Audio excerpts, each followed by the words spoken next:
He hosted 400-person parties, above 26 bodies. John Wayne Gacy threw annual summer barbecues at his ranch-style house at 8213 West Summerdale Avenue in Chicago. 400 guests, neighbors, politicians, business associates, local community members. They'd eat burgers, drink, socialize, have a great time.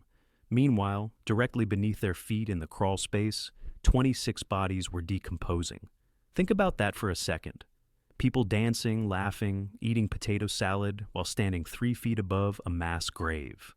Gacy poured lime down there to speed decomposition and mask the smell. When neighbors complained about the stench, he blamed moisture problems or a broken sewer line. The house itself was a functioning tomb that he lived in daily, conducted business meetings in, entertained in. Nobody suspected a thing. He met First Lady Rosalyn Carter. May 1978. Gacy gets photographed with First Lady Rosalyn Carter at a Democratic Party event. He's wearing a special security clearance pin that says S. This photo exists. You can find it online. By this point, Gacy had already ended more than 24 young men. He was a Democratic Party precinct captain in Norwood Park Township, respected in his community, trusted by politicians. The cognitive dissonance is staggering, shaking hands with the First Lady months after burying multiple bodies in your crawl space. But here's what makes this even more disturbing. Nobody questioned his access. He had political connections, ran a successful construction company, volunteered at children's hospitals. He looked like the model citizen, the handcuff magic trick. Gacy called it his magic trick. He'd tell young men he could show them an amazing escape routine like Houdini. All they had to do was put on handcuffs, and he'd demonstrate how to get out. Once the handcuffs clicked shut, Gacy would smile and say, "The real trick is, there is no trick." The victim was now completely helpless, and Gacy had total control. This is how he subdued almost all 33 victims. Simple, effective, terrifying. Now watch how calculated this gets. After handcuffing them, Gacy would sometimes read aloud from Illinois state statutes defining various types of assault. He'd explain in detail what he was legally allowed to do versus what constituted criminal behavior. Then he'd violate every law he just read, as if the lecture was part of the torture. Victims would be bound, violated for hours, then strangled with what Gacy called the rope trick, a rope tourniquet progressively tightened with a hammer handle. His last words to victims were often, "This is the last trick." Some convulsed for over an hour before passing. He had employees dig their own graves. Gacy owned PDM Contractors, a successful construction company. He employed teenage boys and young men. Several of them would become his victims. But here's the disturbing part. Gacy had his employees dig trenches in the crawl space under his house, telling them it was for drainage pipes. They were literally digging graves. He had them spread lime, claiming it would help with moisture problems. They were covering up crime scenes. One victim, 17-year-old Gregory Godzik, told his family that Gacy had him digging trenches under the house. When Godzik disappeared, his family went to Gacy asking where he was. Gacy told them Greg confided he was planning to run away from home. Greg's body was later found buried in that same crawl space he'd been digging in. The crawl space was only 3 feet high. The crawl space under Gacy's house measured roughly 3 feet high. That's barely enough room to crawl through on your hands and knees. Yet, Gacy managed to bury 26 bodies down there over 6 years. When it started filling up, he buried bodies on top of previous victims. Some graves had 2 or 3 bodies stacked vertically. He poured lime over corpses to speed decomposition.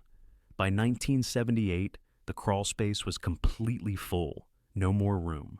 That's when Gacy started throwing bodies in the Des Plaines River instead. He'd drive to a bridge off Interstate 55 late at night and shove them over the side. 4 bodies were recovered from the river. Gacy confessed to dumping 5. 1 was never found. He stored bodies under his bed for 24 hours. After ending his victims, Gacy didn't immediately bury them. He'd store the corpses under his bed for up to 24 hours. Just lying there while he went about his day, conducted business, slept in that same room. Some bodies he took to his garage and embalmed before burial. He kept trophies, driver's licenses, jewelry, clothing, wallets belonging to victims. When police searched his house in December 1978, they found a high school class ring belonging to John Syke, who'd been missing since January 1977. The initials JAS were engraved inside. They found multiple wallets, IDs, personal items that helped identify bodies recovered from the crawl space. His first incident was accidental. Gacy's first confirmed victim was 16-year-old Timothy McCoy in January 1972. According to Gacy's confession, Timothy had spent the night after meeting Gacy at a Greyhound bus station during a layover. Gacy woke up the next morning to find Timothy standing in his bedroom doorway holding a kitchen knife.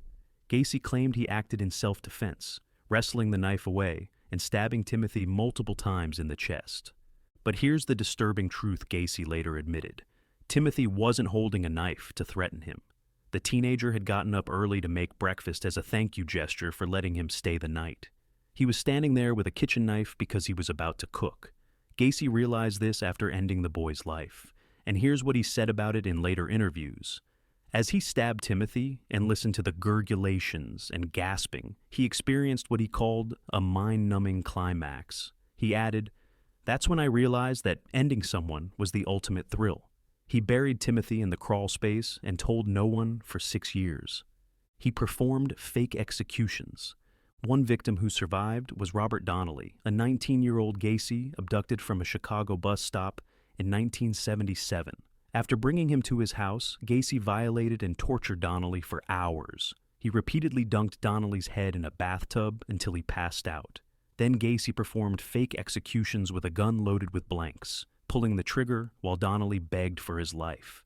The torture was so severe that Donnelly begged Gacy to end him just to make it stop. Instead, Gacy let him go and warned him not to tell anyone. You're probably thinking Donnelly reported this and Gacy got arrested, right? Wrong. Donnelly did report it to police. When officers investigated, Gacy claimed it was consensual activity between adults. The police believed him. Gacy ended another victim 1 month later. This pattern repeated multiple times. Survivors reporting Gacy, police investigating, Gacy talking his way out of it with his charm and community standing. Pogo the Clown. Gacy created a clown persona called Pogo the Clown and volunteered at children's hospitals, charity events, and fundraisers. He'd paint his face, put on the costume, and entertain sick children. Sometimes he'd do this in the afternoon, then come home and torture someone in the evening. The clown makeup was deliberately designed, sharp corners on the mouth instead of rounded, creating an unsettling appearance. When asked about it later, Gacy said, "Clowns can get away with anything." Let that sink in for a moment. He understood that the clown persona gave him access, made him trustworthy, made people lower their guard. Parents would bring their children to meet Pogo, never suspecting this friendly entertainer had bodies buried under his house. After Gacy's arrest and execution, this contributed to the cultural fear of clowns that persists today. John Wayne Gacy didn't invent evil clowns, but he certainly popularized the concept in American consciousness. The speed of his spree. Between March 1976 and December 1978, Gacy ended at least 30 people. That's more than one victim per month for almost 3 years straight. His second wife, Carol, divorced him in March 1976 after he told her he was bisexual. With her and her daughters out of the house, Gacy's activities became unchecked. The pace accelerated dramatically. June 1976, alone. 2 victims within 10 days. August 1976, 2 more victims within 2 days. October 1976. 2 friends ended on the same night and buried in a common grave. Here's what makes this acceleration even more disturbing. Gacy maintained his public image the entire time. He was appointed director of Chicago's annual Polish Constitution Day Parade in 1975, a position he held through 1978. He continued hosting barbecues, continued volunteering as Pogo, continued running PDM contractors.